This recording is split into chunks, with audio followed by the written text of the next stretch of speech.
Hello, everybody. I'm back with another video today, and today I'm going to be walking through exactly how I generated $1 million in additional revenue using Google Ads for this brand right here. Now, if you don't know who I am, my name is Max, and I run Crakanthorp Digital, where we have generated millions of dollars for our clients using Google Ads, and we are to generate millions more in profit.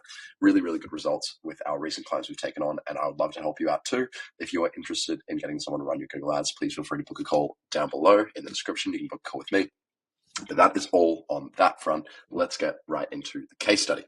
So this is, like I said, a really exciting case study. I personally, this is one of the largest growths that I've sort of seen in an account over a short period of time. And it was, I will say it was primed in a perfect position to grow very significantly. This was just before Black Friday when I onboarded this brand here. And you can see in the results on this main screen, added $1.05 million rather in additional revenue for this brand with only $33K in additional spend while increasing return on ad spend over a 30-day period. So in 30 days, we added $1 million of revenue to this brand with just Google Ads. Again, really, really incredible results right here. And I'm going to walk you through exactly how I got them to this brand.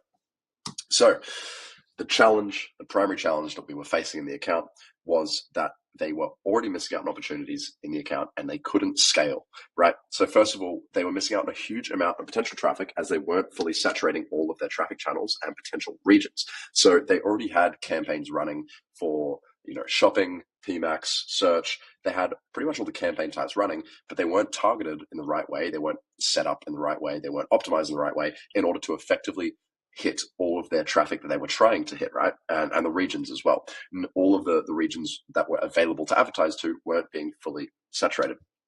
And alongside that, right, so they already were missing out on a lot of potential traffic that could have been really high quality traffic. Alongside that, it was impossible for them to scale and capture more traffic because of structural constraints in the account. So ultimately, it left them in a position where they were missing out on a lot of potential customers, but couldn't even spend more to efficiently acquire them. So if we were to push up the budget on every campaign in the account at the stage where it was when I brought it on, we would have received almost no additional revenue, right? So it would have been a completely inefficient scaling attempt. And this is why they were in such a tricky position on Google. And now I'll show you exactly how we fixed this issue. So the first thing and the biggest thing that I see in so many e-commerce brand accounts and so many Google Ads accounts in general is that they do not have separated branded and non-branded traffic. Really, really big one, right? Now, just to recap, what is branded traffic? Branded traffic is people who are already searching for your brand. They already know who you are, and they're searching for your brand name specifically so they can get your product, right? They already know about you. They don't need to be convinced, and they are ready to buy. That is branded traffic. Obviously, branded traffic has a much, much higher conversion rate and a much higher buying intent than standard non-branded traffic, right? Than just someone looking for a product to solve their problem who doesn't know about you yet. And that is what non-branded traffic is, right? Someone who is searching for the product. They may not even be searching for the product, in fact, right? So this is just people who don't know about your brand yet, but you sell a product that interests them and that could be solving their problem. So, by the way, I do apologize for the sniffling. I'm a little bit under the weather right now, but I wanted to make sure that I could get this content out for you guys because I think it is going to be incredibly valuable to some of you. Anyway, I'll continue on here. So how did we separate the branded and non-branded traffic? 4 very simple steps, right? Very simple steps. First of all, we created branded search campaigns. These are search campaigns that can capture all of the branded traffic coming through, people searching for the brand. So it's targeting just branded keywords on exact match, right? That's all you need to create a branded search campaign. Exact match for your branded keywords. So your brand name, whatever your brand name may be, putting that in as the exact match keyword and any variants of that name, right? So the example I like to use is if you are selling frying pans and your brand name is Peter's Pans, you may have exact match keywords such as Peter's Pans, Peter's frying pans Peter's, anything that is relevant specifically to your brand and means they're looking for you, right? All right. Now, we also need to create branded shopping campaigns. This is another one that is important in really high scale accounts. We need to make sure that we have shopping campaigns that can also collect branded traffic. Otherwise, it's going to funnel into your non-branded campaigns and dilute your attribution, mess up the algorithm, lots of different things, right? So how do we create a branded shopping campaign? We first of all, set up a shopping campaign, and then we apply a script to the campaign. I'll try and link the script down below for you, one of the ones that works that I use. You apply a script to the campaign, which basically excludes all non-branded terms, right? I will say, if you just want to have a quick and easy job on the branded shopping campaigns, you don't actually need the script. Just let it run without any exclusions whatsoever. And if you've excluded branded traffic from all your other campaigns, it will naturally go through to the shopping campaign and pretty much just collect branded traffic in most cases, right? So there is a quick and dirty solution to it that you can take if you wish. But if we want to do it really well and really separate, concise, effective segregation, then we'll use the script to exclude all non-branded terms on brand shopping. Then we have prospecting shopping campaigns, right? This is where all the growth comes from. This is where we acquire new customers, we find new people to solve their problem and sell our products to, right? And on these prospecting shopping campaigns, we exclude branded terms with a negative keyword script. Actually, sorry, we don't even need a negative keyword script on here. We just need negative keywords, right? Apologies, I can't change that right now. But this prospecting shopping campaign just needs to exclude branded terms with negative keywords, right? So head into the negative keywords on your campaign, put in your brand name and brand variants, and you can exclude those from being targeted, which allows you to just target cold traffic and just acquire new customers. And then finally, we created PMAX campaigns, which we use for remarketing. Now, if you use PMAX campaigns in the wrong context, you can certainly go off the rails and you can really mess up targeting the account. But when you have a strict hold on your PMAX campaigns, you can really get some good performance out of them, right? So how we did that was we excluded branded terms on the PMAX campaign. Now, it's a little bit annoying that sometimes you can add branded keywords very, very recently, right? It's been a recent introduction with Google that you can add branded keywords to, you can add negative keywords rather to a PMAX campaign. However, if you are not able to do so yet in your account, you can always submit this Google form, which I will also link below. And this Google form submission allows you to basically ask Google to manually exclude specific keywords in your PMAX campaign. What this does is it excludes the branded traffic from coming through a PMAX campaign. And additionally, in this PMAX campaign, you want to try and have a higher TROAS than your shopping campaign. What this means is your PMAX campaign will just go after the really high intent traffic, right? And which is usually composed of remarketing, and it can't go after branded traffic. So it has to go after either remarketing traffic or high intent new customers. But for the most part, you will be getting just that remarketing traffic coming through, and the prospecting shopping will be handling your new customer acquisition. So these are the campaigns that we set up in order to separate branded and non-branded traffic. Next up, we had to optimize the Google Merchant Center listings. Now, there was some serious issues with the Google Merchant Center listings when we came in. They were severely under-optimized. They weren't actually working properly in a lot of countries, and it basically was just completely broken, right?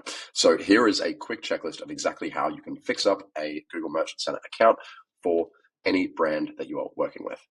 So number one is product title optimization. So make sure that your product titles are all highly optimized and highly relevant to the product that you're advertising, right? So include the most relevant keywords and information in the title. So you want to make sure you have the brand name, the product itself, the product attributes, whether it be sizes, colors, features, anything that's really, really relevant to the product, keep it in the title. And then beyond that, make sure that you are using really high quality images as well, right? These high quality images should be split tested between lifestyle and product only images with a essentially blank background. Sometimes we find that lifestyle images work better for some brands, while product only images work better for other brands. So definitely split test between them to find out what works best for you. Then we want detailed product descriptions, but not overly detailed, right? So these product descriptions are made to include all the relevant keywords and information that you can't fit in the title, right? So the title is for the most important stuff, and then the description is for additional keywords that you can put in that will be relevant to your product and will allow your product to trigger on additional searches, right? So how these product descriptions and product titles work is Google targets your products to specific users and specific searches based on the information you provide in the title and the description. So if you have a lot of really high quality relevant keywords in your title and your description, there's a good chance that you'll be showing on all the right searches, especially with negative keyword usage as well. But if you really sort of overfill your product description with irrelevant keywords. You could be showing on irrelevant searches and wasting budget on your shopping campaigns. So make sure that your title and your product descriptions are both highly relevant and highly optimized.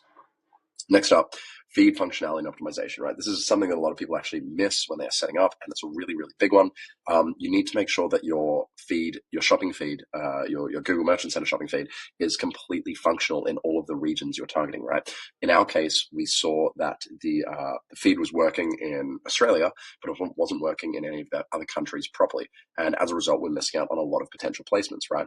So really need to make sure that your feed is completely applicable for all regions. This can be a little bit tricky sometimes. You can always reach out to an expert who's more familiar with Google Merchant Center, or you can potentially use some feed software such as Data Feed Watch. Simprocess is another one. Anything that allows you to import products in a more simple way. I recommend checking both those out if it is something that is relevant to you.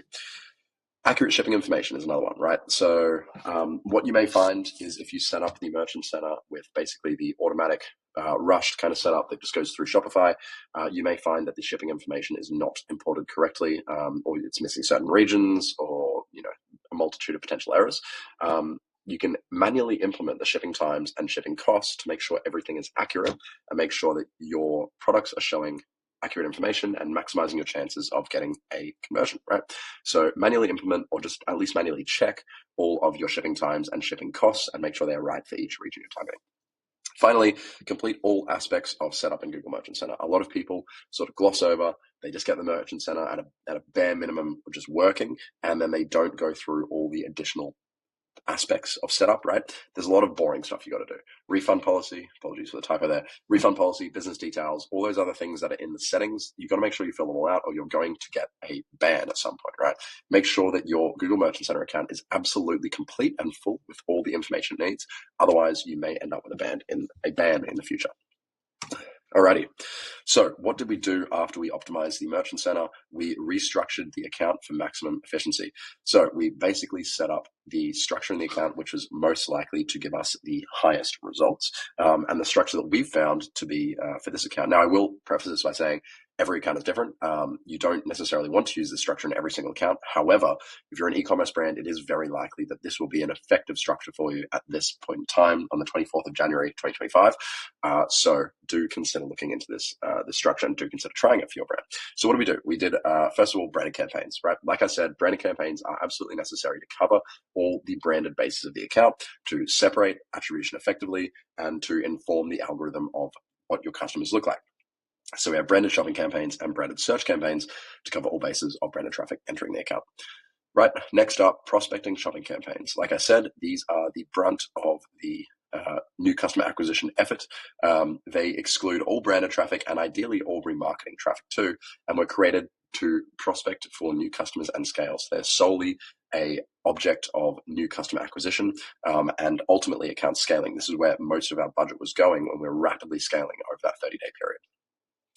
PMAX remarketing campaigns. So these PMAX campaigns were set up with branded traffic excluded in order to remarket to customers brought in through the prospecting campaigns. Like I mentioned earlier in the video, these PMAX campaigns had very tight controls on them to make sure that they were essentially just remarketing and not doing a whole lot more.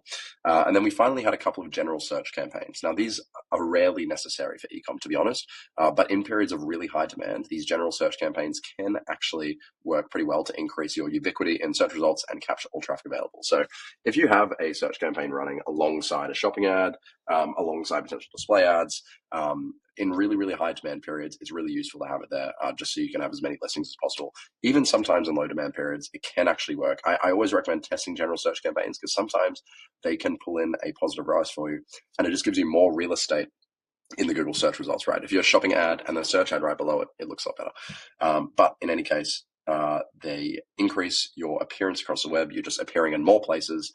You're more visible to more people, and it will help you ultimately in the long run if it is a profitable campaign for you. Alrighty. Now, finally, we rapidly yet sustainably scaled the budget, right? Now, after we had everything set up, everything changed, everything functional in the account, we decided to move towards scaling. So once the foundation had been put in place with a strong account structure, accurate targeting, and optimized product feed, we scaled hard. Now, here are a few tips for when you are scaling a budget. As you can see here, we scaled from you can't quite see what the numbers were, but I think this is around, okay, this is around $1,000 a day up to about 2,500 in the space of, that's actually less than I thought. It's only about 18 days. So yeah, in about half a month, just over half a month, we increased the daily spend by, what's that, 2,500, about 1,500 a day, right? So a lot of additional spend, right? Now, how did we scale effectively? Firstly, when you are analyzing and discerning whether it's ready to scale a campaign, you need to view all the relevant time windows to ensure that your campaigns are genuinely showing scalable signals, right? If you're just looking at a 30-day period, a 30-day window, you're going to have a lot of dated data in there, a lot of old data, and maybe your campaign was performing really well 15 days ago and older, but the most recent 15 days have been absolutely terrible. Well, it's going to even out and show you an average result, right? So make sure that you look at the last 7 days, last 14 days, last 30 days, and potentially even last 90 days, right? Depending on how long your data takes to come in, your sales cycles are, and what the trends are looking like, right? But yeah, make sure that you check all time windows to really get a good idea of how your performance is trending, whether you're trending up, trending down, or how the campaigns are changing, essentially. Another big one is just to set a primary goal to act as your KPI for scaling, right? We use ROAS to track our KPI as our primary KPI in this specific account. Look, and I will admit, ROAS is not a perfect metric by any means, but given the resources we had and basically the position we're in with this account specifically, ROAS was fine to track our general scaling metrics, and it was working and showing us good signals. So we stuck with that as a sort of temporary solution. But if you can identify a specific KPI that really matters to you, whether it's revenue tracked on a third-party platform, ROAS tracked on a third-party platform, or even in-platform revenue or ROAS, whatever is important to you, make sure that you have a specific KPI that you're looking to hit. And if you hit that KPI, you scale. If you don't hit the KPI, you remain or you pull back until you are able to scale that campaign, right? Generally, you want to be scaling budgets by 15 to 20% at a time to prevent disruption to the algorithm, except under exceptional or special circumstances, right? So, for example, in this case, when we were obviously coming into Black Friday, and I only signed on with these guys a few days before Black Friday, right? November 26th, I think, was like probably 2 or 3 days before Black Friday from memory. And we had to scale fast. Otherwise, we're going to miss out on a whole lot of potential demand here. So what we had to do was pretty much break these rules and make sure that we were scaling as much as possible within this time frame to capture everything, but it was an exceptional circumstance. In most cases, you're only wanting to scale by 15, 20% at the time because it makes sure that you don't disrupt the algorithm. You keep Google's training in check, and you give it reasonable increases that it can follow and adjust to as you go. And that is those are the main things that we did in this account to scale them by an additional $1 million per month in revenue over less than 30 days. I was really, really happy with these results, and I think you would be too if you were in the Black Friday period. So if you want similar results for your brand, or you just want to scale up your Google Ads, you want some help with your Google Ads, you want some consultation, whatever you're looking for, please feel free to book a call with me down below. I'll move my head so you can see that. Book a call with me down below. Let's have a chat, figure out how I can help you. Completely free. I'll look in, I'll give you a brief audit strategy plan, and I might just be able to help you make some more money. If you don't want to work with me, that's fine as well. I'll just give you all the advice and you can implement it yourself. But that is everything for me today. If you have any suggestions for future videos or topics that you would like covered, please feel free to drop it in the description down below. Otherwise, I will see you in the next video. Thank you.